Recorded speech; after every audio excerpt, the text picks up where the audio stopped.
Irjen Polisi Purna Seno Soekarto, Ketua RT 05 RW 01 di kawasan Duren 3 Jakarta merasa tersinggung karena tidak ada yang melapor saat kejadian baku tembak di rumah dinas Kadif Propam Polri Irjen Pol Verdi Sambo.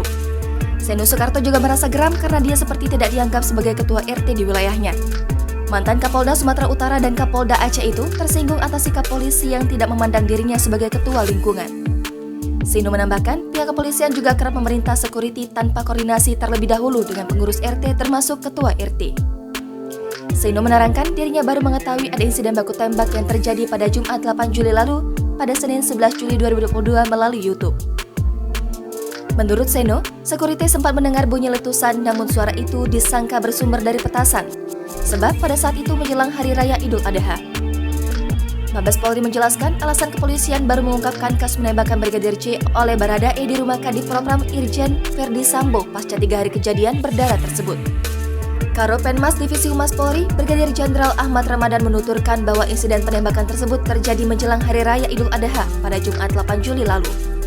Karena itu, kasus ini baru dirilis 3 hari setelahnya pada Senin 11 Juli 2022.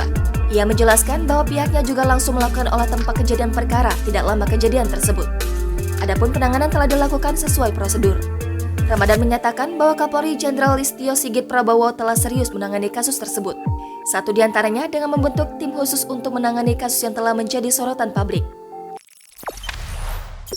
Jangan lupa subscribe, share, komen, dan like ya!